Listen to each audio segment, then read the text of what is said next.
Good afternoon friends, thank you आपने अपना समय निकाला या हमारे साथ उपस्थित रहने के लिए। मेरा नाम मनीष मेहता है।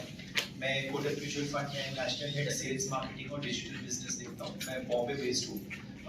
मेरा कलीग गौरव गुप्ता जो पूना बेस्ड है, वो Poona rest of Maharashtra handle करते हैं। अबोल जो कोल्हापुर बेस्ड है, वो यहाँ पे क्लस्टर मैनेजर है। जो सतारा, शोलापुर, कोल्हापुर ये सब ब्रांचेस इसके अंदर आती है। तो आपसे ये शेयर करके बहुत अच्छा लग रहा है कि हमने आज सतारा में हमारी नई ऑफिस का उद्घाटन किया। एंड हमारा मेन पर्पस इस विजिट का यही था कि नई ऑफिस खोली है और अभी मॉर्निंग इनॉग्रेशन में जो हमारे यहाँ के म्यूचुअल फंड के पार्टनर जो म्यूचुअल फंड बेचते हैं, वो लोग सबको ब्रांच में इनवाइट किया था।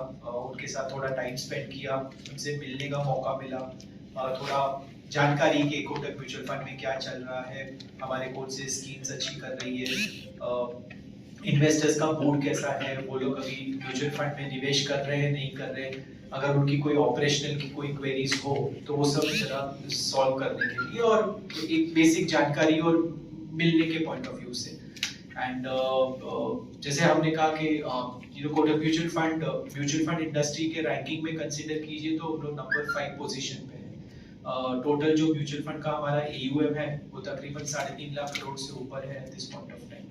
एंड हमारा फोकस हमेशा ऐसा कंपनी यही रहा है कि हम जैसे कहते हैं कि हम मैन्युफैक्चरर है हमारे प्रोडक्ट्स के, और हमारे पार्टनर्स जो हमारे म्यूचुअल फंड डिस्ट्रीब्यूटर्स है जिसके साथ हम काम करते हैं, ताकि वो हमारे प्रोडक्ट्स अपने इन्वेस्टर्स तक लेके जा पाए और उन्हें म्यूचुअल फंड के बारे में जानकारी दे, कोटक म्यूचुअल फंड के बारे में जानकारी दे। जो हमारी यहाँ की ब्रांच खुली है वो इन्हीं सब पार्टनरों को सर्विस करने में मदद करेगी। जब अगर कोई म्यूचुअल फंड के बारे में एप्लीकेशंस जमा करनी हो, ट्रेनिंग की छोटी बहुत सुविधा रखी है कि अगर लोकल लेवल पे ब्रांच पे अगर हम कुछ ट्रेनिंग प्रोग्राम करना चाहें हमारे पार्टनरों के लिए तो वो कर सकते हैं। प्रो स्टार्ट जो हमारा ट्रेनिंग चैनल है वो YouTube पे अवेलेबल लाइव है। उसमें बहुत सारा हमारा ट्रेनिंग मटेरियल अवेलेबल है जो हमारे पार्टनर्स अपने कन्वीनियंस के हिसाब से उसको ऑनलाइन देख सकते हैं। बहुत सारी ट्रेनिंग प्रोग्राम्स हम फिजिकली भी कंडक्ट करते हैं एज वेल एज वेबिनार या जूम के थ्रू भी कंडक्ट करते हैं। SIP जैसे मैंने कहा एक बहुत ही इम्पोर्टेंट टूल है निवेश करने के पॉइंट ऑफ व्यू से। आपने भी देखा होगा जो इंडस्ट्री का भी डेटा है तो तकरीबन 17,000 करोड़ हर महीने से SIP के द्वारा म्यूचुअल फंड इंडस्ट्री में निवेश हो रहा है। एंड जैसे जैसे लोगों को म्यूचुअल फंड के बारे में SIP के बारे में जानकारी मिलेगी, हम देख रहे हैं कि काफी एनकरेजिंग रिस्पॉन्स रहा है। अगर हम सतारा की ही बात करें तो तकरीबन जो लाइव SIP जो चल रही है लोगों की वो लगभग 1,80,000 से ज्यादा SIP सिर्फ इस एरिया में है। इस फाइनेंशियल ईयर की बात करें अप्रैल से लेके दिसंबर तक का, तो जो नई SIP हुई है वो तकरीबन 60,000 से ज्यादा SIP हुई है। और म्यूचुअल फंड इंडस्ट्री के AUM पॉइंट ऑफ व्यू से तकरीबन ये मार्केट 3,500 करोड़ का मार्केट है। और लोगों को ये भी जानकारी डिस्ट्रीब्यूशन के थ्रू जानकारी है कि इक्विटी म्यूचुअल फंड स्कीम्स में निवेश करके long term point of view से अच्छे रिटर्न्स बनते हैं, अच्छी वेल्थ क्रिएशन होती है। तो तकरीबन 3,000 करोड़ का AUM सिर्फ इक्विटी म्यूचुअल फंड में है, बाकी का 500 करोड़ डेट म्यूचुअल फंड के स्कीम में है। तो ये ब्रांच के थ्रू हमारी यही कोशिश है कि हम ज्यादा से ज्यादा नए पार्टनरों तक पहुंच सके, हमारे ब्रांच की मदद से पार्टनर नए कस्टमर्स तक पहुंच सके, म्यूचुअल फंड में निवेश करने के लिए ज्यादा इन्वेस्टर्स आए इस मार्केट में। हमारी नई वेबसाइट की सुविधाएं उनके लिए नई अवेलेबल है। हमने हमारे पार्टनरों के लिए बिजनेस हब करके ऑनलाइन प्लेटफॉर्म लॉन्च किया है जिसमें वो अपने क्लाइंट्स की इंफॉर्मेशन देख सकते हैं। हमारा जितना भी मार्केटिंग मटेरियल है, हमारे प्रेजेंटेशंस, हमारे वीडियोस, वो उसको को ब्रांड करके अपने कस्टमर्स को भेज सकते हैं। अगर उनके कस्टमर्स के बर्थडे या ऐसा कोई एनिवर्सरी फंक्शन हो तो हमारे बहुत सारे प्री अप्रूव्ड ग्रीटिंग कार्ड्स है जो वो अपने क्लाइंट्स तक पहुंचा सकते हैं। हमारा पूरा ट्रेनिंग मटेरियल हमारे बिजनेस हब के प्लेटफॉर्म पे अवेलेबल है। और हम जान के खुशी होगी कि तकरीबन 25,000 से ज्यादा डिस्ट्रीब्यूटर्स फिलहाल बिजनेस हब पे रजिस्टर्ड है और उसको यूज कर रहे हैं। और लोकेशंस की बात करें तो इस पर्टिकुलर ब्रांच से हम इन आजू बाजू में जितनी लोकेशंस है जैसे कराड़ हो गया, बारामती हो गया, फलटन हो गया, ये सब एरिया भी हम इस ब्रांच के थ्रू कवर करेंगे। तो ये मेन पर्पस था। जैसे म्यूचुअल फंड में क्या अलग अलग स्कीम्स आती है। म्यूचुअल फंड में ऐसी भी स्कीम्स होती है जहाँ पे अगर आपको 1 महीने तक का पैसा रखना हो, 2 महीने का, वैसे भी रख सकते हो। इक्विटी फंड्स डेफिनेटली, क्योंकि इक्विटी आपने जैसे कहा वो अल्टीमेटली जो पोर्टफोलियो बनता है वो अंडरलाइन म्यूचुअल इक्विटी शेयर की कंपनियों में निवेश करती है। और अगर बाजार का उतार चढ़ाव आएगा तो उसका म्यूचुअल फंड का जो प्राइस या होता है जिसमें हम और आप निवेश करते हैं उसमें उसका असर आता है। तो हमेशा ये जानना बहुत जरूरी है। हम जब कभी कोई निवेशक मिलते हैं या कोई डिस्ट्रीब्यूटर मिलता है तो पहला सवाल यही होता है कि आप जो ये पैसा निवेश करना चाहते हो या आप किस समय के लिए देख रहे हो।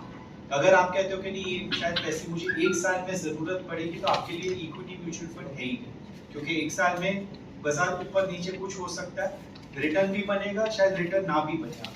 बट अगर जैसे कोई हमें कहता है कि नहीं मेरा 3 साल का व्यू है, मेरे को 5 साल तक का पैसा निवेश करना है, मुझे थोड़ा थोड़ा पैसा अभी लगाना शुरू करना है कि मेरे बच्चे छोटे, जब वो शायद 15-16 साल के हो जाए तो मेरे पास एक कॉर्पस हो जाए ताकि उनकी एजुकेशन या उनकी पढ़ाई का खर्चा इसमें से निकल जाए। तो ऐसे इन्वेस्टर्स के लिए डेफिनेटली इक्विटी म्यूचुअल फंड सही रहता है।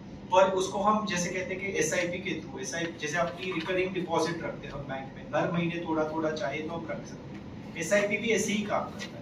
आप हर महीने एक भाव पे वो इक्विटी फंड में निवेश करते हैं। कभी एक महीना बाजार ऊपर रहा तो आपने ऊपर के भाव पे खरीदा, कभी बाजार नीचे रहा तो आप नीचे के भाव में खरीदे। तो होता क्या, आपकी एवरेजिंग होती है। और अगर आप किसी भी म्यूचुअल फंड की 5 साल 10 साल की फंड की रिटर्न देखें तो काफी ठीक अच्छी रिटर्न्स आई है। बीच में वॉलेटिलिटी आ सकती है, इसीलिए लॉन्ग टर्म इन्वेस्टमेंट करना और लंबे समय तक इन्वेस्ट करके रहना ये बहुत जरूरी है। तो ये जानकारी हम बेसिकली हमारे प्रोग्राम के थ्रू या हम अगर कभी किसी इन्वेस्टर अवेयरनेस प्रोग्राम करते हैं नए निवेशक को, तो ये सब जानकारी देना बहुत जरूरी है। तो नहीं, मैंने जैसे अभी सर को समझाया सर को कि ये बेसिकली मैं मानता हूँ म्यूचुअल फंड एक ऐसा प्रोडक्ट है जहाँ पे आप जैसे मेरे जैसे बहुत सारे लोग अपना पैसा निवेश करते हैं। और ये होता क्या है कि ये तो जो हमारे रेगुलेटर सेबी का रेगुलेटेड प्रोडक्ट्स होते हैं, फंड्स होते हैं। सेकंड होता है कि अगर वो हर फंड की ऑब्जेक्टिव होती है। मैंने कहा आपसे मैंने पैसे लिया और मैंने लगा दिया किसी चिट फंड में, ऐसा नहीं चलता। अगर मेरी एक मिसाल, जैसे मेरी सबसे बड़ी म्यूचुअल फंड स्कीम है Kotak flexi cap. Flexi cap fund का मतलब है कि वो जो बहुत बड़ी कंपनियां हैं लार्ज कैप उस पे भी निवेश करती है इक्विटी मार्केट में, और जो छोटी छोटी कंपनियां उस पे भी करती है। तो मेरा ऑब्जेक्टिव फंड का है कि मेरा पोर्टफोलियो वैसे ही बनेगा, मैं उसके आगे पीछे कुछ नहीं कर सकता। सेकेंड थिंग इज, जैसे आपने कहा कि इक्विटी यानी लोगों के पहले तो दिमाग में यही डर लगा रहता है कि अरे बाजार ऊपर नीचे चला गया शायद नुकसान हो सकता है। तो ये जानकारी जब हम मिलते हैं जो आईएबी प्रोग्राम करते हैं, तो ये बहुत इंपॉर्टेंट कम्युनिकेशन कि नहीं आप अपना समय बताइए। अगर आप कहते हो कि नहीं मेरे पास लंबे समय तक का पैसा है तो आपके लिए इक्विटी म्यूचुअल फंड सही इन्वेस्टमेंट ऑप्शन है। दूसरा हम कहते हैं कि देखो आप एफडी भी कर सकते हो, एफडी में आपका रिटर्न फिक्स्ड हो जाता है उस समय के लिए। इक्विटी में क्या होता है कि आप मार्केट के प्रति रिटर्न करते हो, अगर बाजार 5-10 साल में बढ़ा तो आपके रिटर्न शायद उससे अच्छे हो सकते हैं। सेकेंड थिंग इज क्या टैक्स का बेनिफिट है, क्योंकि म्यूचुअल फंड में 1 साल के बाद अगर आपने कुछ पैसा निकाला तो आपको लॉन्ग टर्म कैपिटल गेन 10 तक का लगता है, बाकी कहीं पे टैक्स उसका ज्यादा रहता है। तो ये जानकारी हर इन्वेस्टर को देना बहुत जरूरी है कि ये लंबे समय तक का अगर आपके पास पैसा हो उसके लिए ऐसे म्यूचुअल फंड की स्कीम तो अच्छी होती है। अगर आप कहते हो कि नहीं मैंने मेरे बगल वाले से सुना कि उसने म्यूचुअल फंड में निवेश किया, अच्छा रिटर्न बना दिया, और अगर आप कहते हो कि मेरे को 2 महीने के लिए, तो आपके लिए वो नहीं है। तो मैं मानता हूँ आपकी बात कि इसके लिए जो इन्वेस्टमेंट अवेयरनेस के प्रोग्राम्स होते हैं, इसमें हम यही जब प्रोग्राम कंडक्ट करते हैं, खुद भी बहुत सारे करते हैं, पार्टनरों के साथ भी करते हैं, तो हम यही चीज नए इन्वेस्टर्स तक पहुंचाने की कोशिश कर रहे हैं कि ये क्यों आपके लिए अच्छा है, आपको ये क्यों कंसिडर करना चाहिए। क्यों अभी मैं ये नहीं कहता कि सबका सब पैसा म्यूचुअल फंड में ही लगाओ, बट जैसे अगर आप कहते हो कि मेरे पास 100 रुपए है लगाने के लिए, तो आप थोड़े एफडी में कीजिए, थोड़ा बहुत आप कोई बॉन्ड या कंपनी के डिपॉजिट में लगाइए, थोड़ा बहुत म्यूचुअल फंड में लगाइए। पर ऐसे ही जानकारी के वजह से लंबे समय के लिए अच्छा ऑप्शन है। एसआईपी है माध्यम अच्छा लगाने के लिए, उसके थ्रू लगाइए ताकि आप अपना कॉस्ट को एवरेज कर सकें और लॉन्ग टर्म में अच्छी वेल्थ क्रिएशन होती है। यही पर्पस होता है म्यूचुअल फंड का। तो जैसे कोटक म्यूचुअल फंड ने ये ब्रांच खोली है, बहुत सारे दूसरे म्यूचुअल फंड के ब्रांचेस भी है सतारा में, एंड कलेक्टिवली